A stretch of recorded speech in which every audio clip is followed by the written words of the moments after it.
welcome to the show. We are here today on BeamNG Drive, going to be, well, wrecking some more cars. We are taking on the Streets of Destruction circuit to see how long various vehicles can last. And we're starting with what should be pretty tough. This is the essentially basic game truck. It's not quite the very base model of the D series, but this is an all-wheel drive V8 powered pickup truck, and it is actually pretty damn strong. In the general scheme of things, the D series in this kind of configuration is likely to survive pretty well. Certainly on normal destruction circuits, this is the sort of vehicle that can go for a long time. Now here, this is a very punishing track. We have seen all sorts of different things happen and all sorts of things survive or not survive. What this truck is going to do here, I have no idea. The big concern with this truck is the oil pan. Now, if the oil pan is well enough protected in this, which hopefully it might be, it's got kind of enough suspension travel at the front, it's kind of got enough ground clearance. Who knows what might lead to the failure. I honestly suspect it might be suspension failure at the front that then leads to the chassis being able to hit the floor and that breaking oil pan or radiator or something significant. Now, of course, there are other things that can go. Driveshaft. This is all-wheel drive, so we kind of get two shots at that. The other thing might be steering. That would be the other concern we see with these incredibly strong vehicles. The thing that normally kills them eventually is something in the steering gets broken. So we'll have to keep an eye out for that one. I mean, we're going around this first lap. Everything is relatively good, relatively calm. Actually, that's not the worst. I mean, it gets tipped about quite a lot there, but that actually wasn't too bad. These bumps up here are a bit iffy. Now, this vehicle got relatively heavy-duty suspension, relatively strong. One of the downsides is on leaf springs at the back, and while they are very, very difficult to break, they do bounce a lot. So you will see the back of the truck pinging around like that, for example. But certainly if the front does start getting damaged, it can get even worse. So, yeah, bouncing around, pinging about into the air like that, not so helpful. The real concern with that angle, if you like, is, well, if the back gets sort of pinged up into the air, it makes the nose more likely to hit the floor. And then you've got, the oil pan and radiator concerns going on. But we will have to wait and see, really, what happens. Oh, that's not quite fast enough. No, I need to be slow over that jump, but that was a little bit too slow. And you get away with these little things in a D series that you probably wouldn't get away with in other vehicles. Oh, that's a little bit of a spin. All is fine. Main suspension-wise, actually everything on this truck looking pretty good. For this track, the fact that the only thing really buckled is sort of the chrome front bumper. The rest of it, gosh, I couldn't really tell. There are big, heavy hits around this course. They are not. It's not light impacts for the D series. Although completely flat and level impacts like that are the preferable options. We can climb up that bit there fairly nicely. Yeah, if we can have the truck land flat and level, that's great. These potholes are also they're a bit more than potholes, they're just bloody craters at this point. Some of these sections is very, very difficult. You go too slow through some of this bit. If you're being caught, oh god, if you go too we're going to fall off the bridge. That's fine. If you're too slow over a jump, or too slow over a section, you may fall in the potholes and do more damage. Too fast over a section, you may well lose control and crash into all sorts of solid things. The course is tough. The course is very, very punishing, and yeah, whatever you do, you sort of it's very much a damned if you do, damned if you don't kind of a track, which I mean makes for a punishing destruction circuit. That is for sure. The D series doing pretty well so far. This jump here, we've really got to make sure we're going fast enough. That one there can kill a car on the landing if you don't get the nose. Basically want the nose to land on the downward slope part, or in the water. The water's fine, that'll cushion the impact as well a little bit. This section here is nasty. It's not actually the jump here that does as much, that has broken as many cars, as the slight lip that leads you onto the roof of the building. That, weirdly, that is the bit that actually kills a lot of radiator, a lot of oil pan, and even suspension to a point. That section is yeah, very, very nasty. We will head over the container. That section there's not too bad, especially not in a vehicle like this. These jumps, I mean, they're heavy impacts. You see the whole truck sort of shaking around on the impact. I'm not too worried about that. If it's pinging back up, as long as it's sort of all flat and level, if it's bouncing around, if it's being pinged back up into the air, well, that's okay. Energy is actually going into bouncing the truck, not going into damaging the suspension. That's good. You know, that's helpful. Down here, we will get through the middle. There you go. That's a lovely line through there. Again, it takes a little clonk on the front bumper, but it's not too much. I mean, you can tell there is some. You can tell there's some damage going on. The doors are starting to flap. The, I guess, kind of rear window is smashed, so things are getting a little bit buckled. This is all survivable buckling. That's the sort of bump there that's going to clonk out something important. But yes, all survivable buckling, because it's all fairly minor at the moment. The D-Series will carry on for another lap. Clonks down on the thing. We may find out what happens when the leaf springs break on something with this. This is the sort of vehicle that, if anything, is going to lose the leaf springs or damage them in a way we've never seen before. This is the sort of vehicle, and I mean this is the sort of track as well that you might see it go on. Is the bed got loose? I'm not actually sure. Has the bed got loose on the frame? So this is something that you can see from a few of the different vehicles, the Roma, the D-Series, the H-Series, and anything that kind of uses those chassis. With it being a kind of body-on ladder chassis, the body can just come off. That can be the cab, that can be the pickup bed, it can be the whole lot. So it won't really stop the vehicle from going, but it will create some issues, that is for sure. So we are aware, I'm aware of that being something. And of course, as we go around, the vehicle is going to get twisted, the bodywork's going to get twisted and buckled, and oh, that's a little bit too fast over there. I think it will come back down on its wheels. That's all good. That's all good. Yeah, it's not the end of the world if the body comes off, but it's something you've got to keep an eye on, especially if the body comes off in many parts and there's debris around and all sorts. There's a lot of problems that can go on with that. Yeah, with the twisting, it sometimes looks like the body's coming off when it's actually just the whole thing's buckled. At the moment, I mean, the front crash damage is the worst problem we have with this truck, and that's not a big problem. Well, that bump there is a horrific bump to negotiate. I mean, we're still carrying pretty much good speed. We're still about the same as we were. Yeah, crash damage at the front. I mean, that's never going to stop the vehicle. Never mind. Everything's broke. Everything has just exploded. Why did that happen? It just all of a sudden detonated. My only thought is it was running a little bit low over a speed bump. It may have been, I don't know why it would do it. It may have been, I was tapping the brake, I was getting it slowed, ready to take this section. And maybe as I got on the brakes, you know, as you get on the brakes, the weight transfers forward, the truck dives down. Maybe that, if very mistimed and combined with a speed bump, got the truck just low enough that something caught on the speed bump and it tore all the drive shafts out.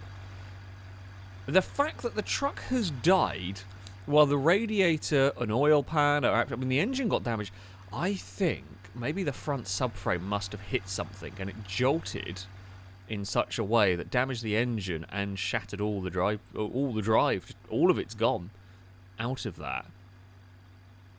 That's so weird. It was doing so well. It was doing fantastically around here. It was looking like no problem at all. The Streets of Destruction claim another another victim. Christ, the D-Series. It is no more. Well, after that somewhat shocking disappointment, I think, is the best way to sum up the D-Series, we have actually a very, very cool mod. This is the Serenity. It's essentially based on a Sentry. Very, very cool. However, I am having to use the Derby spec. It's the only vehicle that stands a chance of really doing anything around here. The oil pan is quite fragile, and a lot of the normal specs for the cars are big and heavy and quite low, and it just loses the oil pan immediately. This may stand a chance of not losing. It's probably still going to lose the oil pan, but it might stand a chance of a more spectacular death than oil pan on the first jump. Actually, it's not. From when I tested the mod a little bit, and none of the normal specs got past this section here without losing an oil pan. So that's why we're using the Derby car. But yeah, as I said, awesome mod, awesome real life car. Actually, I do like the Sentry. I say such a mad thing. It is a really, really cool car. So really fun to see a version of it in Beam. Now, Derby spec cars, they have their strengths and they have their weaknesses. They are normally pretty tough. At the end of the day, they're designed for, you know, Derby use and everything. But that strength is normally more to do with car-to-car collisions, and, well, this track doesn't really test that. So while the suspension on this is perhaps a little bit tougher and we've got a bit more ride height to play with, and we're a little bit more reinforced than the normal cars are, it's still, you know, you're still asking a huge amount of a car. It's still well out of its comfort zone. And it's the oil pan is the real concern. Radiator as well, to an extent, with this, that we've got to be mindful of. The rear door, well, the door was a mismatch. It's about to, well, it's about to come off. It's definitely open down there. That's fine. We'll climb over there. And it's also the only manual spec. Certainly from the, like, I'm sure you can configure one, but yeah, all the Sentries that you can build here are all automatic, or can get instant sport are all automatic. I don't really change the configurations unless there's something glaringly broken with them. It's more fun for this as a kind of a series. Now, I'm concerned about the oil pan over this jump here, because we kind of land quite heavily on the nose, and there we go. It's just... The oil pan is so fragile in this, and even that was a very slow bump. Now my hope is that the V8 is going to be quite tough. It should be quite a tough engine. We've had a few vehicles have oil pan issues and keep going, but it lost the radiator as well in that, which isn't great for it. Yeah, the goal will be kind of, I say go as quick as we can. We've got to try and make as much ground. It's going to be kind of keep momentum up more than anything with this, if we're going to survive anything. It's not going to be the worst surviving car around here, but yeah, we're going to try and keep the momentum up. Big jump into the water we go. Oh, well, that clonked out the engine. Yeah. I think the front suspension might be a little bit upset. So I do think the front's lifted on this, and often the lifted suspension is actually not very good. It's why some of the off-road spec vehicles struggle, is that if the suspension's kind of a normal suspension just raised up, it collapses and breaks itself very easily. Which I think is maybe a little bit what's happening at the front of this car. It's not too bad at the moment. Alright, clonk it about over there. The steering doesn't feel great. I think something is gone in the front end of this car. I'm just not quite sure what. Over the container we head. We are keeping up the momentum, although crunches like that are not going to help. Through there. The oil is overheating. Well, that means there is oil left in it to overheat. That's fine. We can cool you down. We're about to head towards the water section now. Can we get some cooling water into the radiator? That's fine. Well, into the anywhere. The radiator's got a leak as well, so it'll be no good. I don't actually know what's going to fail first. It is getting very warm, this car. Oh, conrod bearings are going. That's not a good sign for us. In fact, what might actually end up happening is one of these impacts may knock out the engine, because we're just trying to go. Coolant overheating. I know, everything's getting very hot. There's nothing I can really do about it. I don't think the water can save really with the oil pan failure here. I mean, it's doing good at keeping the momentum going. As I said, we really have to do that to try and make as much distance as we can here. Oh, the exhaust has come off. Well, there was very little exhaust left on the car, if I'm honest. Now we've just made a flail on the back of it. It's fine. Come on, Serenity. I think that's what it was called. I'm just going to call it a Sentry, because it's essentially what it is. Oh, that's not what we needed. I mean, we've bent the steering. The steering's unhappy. Come on, just live a little bit further. I think that's the other exhaust pipe is now coming out. The head gasket's gone. It's not going to be long for this world. I think we might die trying to climb up these containers. I think that is going to conk the car out. No, that's it. Expired. Well, I mean, we threw it at the course to see what would happen, or to try and keep that momentum up, just keep it living for as long as possible. But Even without the oil pan, the radiator was gone in that crash as well. It was going to overheat. I mean, we bent some wheels. It was still running, but the wheels were buckled. It was always a ticking time bomb. The front end just not strong enough on this car to survive the impacts around this course. It's always punishing, always a challenge, and yeah, as awesome as the vehicle is, not a great choice when it comes to trying to survive around a destruction circuit. The final vehicle tackling this course today is the Sunburst. Now, this is a rally car. The only other rally car that's gone around here was the Vertex that did terribly last time out. Wasn't expected. We expect these to be good. Rally cars are normally very good at these destruction courses because, well, they're all-wheel drive. They've got heavy-duty, competition suspension. They're built for off-roading. Rally vehicles are normally a good bet, a safe bet around here. That being said, of course, this circuit doesn't seem to really care what should and shouldn't work around it, just weird things happen. So, yeah, we will see. We will see what transpires in this. If this can make it, 3 laps is actually better than the Vertex, so, we'll give it a go. And yeah, keep fingers crossed that it can get some distance. It's lost a tyre immediately. That's unfortunate. I think it was that we were setting up for the jump, but I don't quite know what it caught the tyre on. Lost tyre, that we can live with. Bit of a pain being a front tyre. If we're going to have to puncture a tyre, I'd rather it be a rear tyre because the front's doing the steering. The rear doesn't have to worry too much in a car like this. Induction system is gone. I can live with that. Even if we lose the turbo completely, or it's damaged, I think it's gone. If we lose the turbo completely, it doesn't actually matter too much. This course, you do not require high speeds for. This course... Oh, okay, need a second gear up there. Yeah, you don't really need high speeds for a lot of it. A lot of the punishments are supposed to be. There's only a couple of jumps where you need a little bit of momentum to get clear. Oh god, smack the front end around in there. The concerns for a rally car, oil pan and radiator are always a concern for everything. Rally car, it should be better protected, in theory, should be tougher than a normal vehicle. They're very quick, even when slightly damaged, which means the rally car is quite easy to make little errors and still hit stuff quite hard, even further on in a run. Oh, even hitting stuff quite hard when the car is already quite broken, like sliding towards something, and all of that kind of thing can happen with them. The big concern, though, is if the suspension does go in this car, we're in a world of hurt. It's good when the car's working fine, when everything is, in good condition, but after a few crashes, much like we saw with the D-Series, sometimes these rally car suspensions can be quite bouncy, they can ping a car around, so who knows what we may end up seeing. Oh god, that was always a nasty crunch. This section is that lip there is so horrible. Oh, not quite lined up nicely there, but we get away with it. Land in the sort of landing zone. We're clonking the front. The bumper's staying on.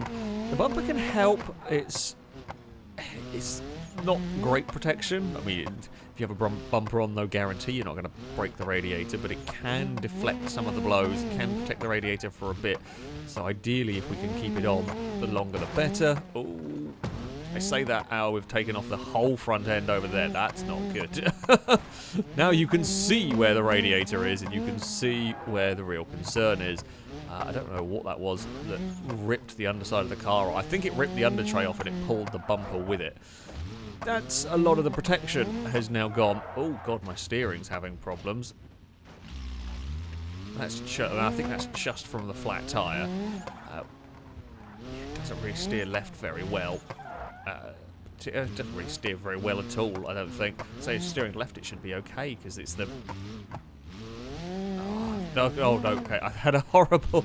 I just saw oil. I was like, oh no, don't tell me. But it's the oil radiator. That I'm not going to worry about. If we die from... The only thing that causes the death is overheating oil, I am okay. I'm fine with that, honestly. It is steaming a surprising amount for the oil radiator. And not the main... Oh no. Well, maybe that is the main radiator as well. We've got red on the... damage indicator. Maybe it is. I don't know. It didn't say radiator damage. It just said oil.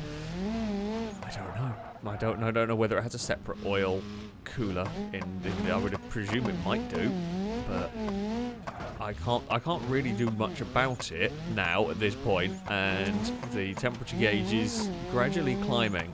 That's a concern. Something's broken in my steering as well. Or something's definitely not right with the way this car handles anymore. It's got very iffy to line it up for these jumps. Oh, there's a bend on the rear wheel as well. Okay, so the rear right seems to be a little bit of strife. The front left is bent outwards. Oh god, yeah, it does sometimes have a bit of a mind of its own, this car now. And it's gone further than the other rally car. Okay, we could do... Oh, that's bad news. We could do with dunking it in the water, try and cool it for a bit. And we have got the water section coming up, which, yeah, we can hope. We can hope that the car gets a little bit of cooling going on through there. Steering's really unhappy now. Come on, Sunburst. Make it to the water. No. Now you're front-wheel drive. Do you have enough power, even, to get yourself about as a front-wheel drive? Or are you going to die in the same way? I think you're going to die in a very similar way to the Vertex, aren't you? Where the way the power is distributed is not very good. I mean, it's limping its way up a hill. The engine's going to blow up doing this. There's no, no doubt about it. Oh, come on, even if the engine wasn't going to blow up, it was going to get counted out for these. It might crack 20 miles an hour. It has got to 20. It's limped its way onto another lap. And over the jump we go. I can't afford to lose any momentum. The poor engine. Can we even climb this hill? Just about. Oh, over. Oh, if we can get in the water, maybe we can do some sort of... No. The engine's locked up anyway. We made it to the water. We just made it to the water. It all fell apart quite quickly for the rally car. Oh, this technical cause of death is the engine overheated, but if anything, it's more to do with the driveshaft failure. If the engine wasn't overheating, it wouldn't have mattered. That would have failed at some point with that driveshaft issue. It clonked landing one too many times. I mean, it's kind of a little bit, as I said, the front suspension died a bit, just enough so that when it hit the ground hard enough, it just took out the driveshaft. And with that gone, obviously the way the diffs work in these rally cars and the way the power is sent, it just couldn't use its power being front-wheel drive. But there we go. Not quite the ending I expected from the rally car, and in some ways a familiar death, similar way to the Vertex. However, it did at least go a little bit further. So, on to the leaderboard. There'd be no changes at the very top. The D-Series would only manage 6th. Honestly, that is an unlucky run. I did go back and watch footage, and I think it is, as I said, tap on the brakes at just the wrong time managed to, I guess, cause the suspension to compress. There may have been some damage. I could have done that, and there have been a lot worse bumps around the course than the one it took, but it was enough at the wrong angle, the wrong time, whatever it was, to take out the drive shaft on that. There was otherwise proving to be a very strong truck. The rally cars, they continue to struggle. The Sunburst, I mean, it did better, than the Vertex Rally. It'll go into 9th place. Yeah, it technically died overheating, but to be honest, it was about to go out with once that driveshaft was gone regardless at that point. But again, another driveshaft caught on an awkward bump, and the Serenity Derby, that would manage 11th place. It was always likely to be a problem for that car, but the second the oil overheating, it was always just going to conk out that engine. And while the Derby spec is the strongest of all the Serenities, it might last the longest. Even that wasn't enough to keep the radiator and the oil pan alive. But there we go. That is going to be it for this video. I shall, of course, link all the mods used in the description if you want to have a go with them. Try them out yourself. That, though, shall be it from me. Until next time, goodbye.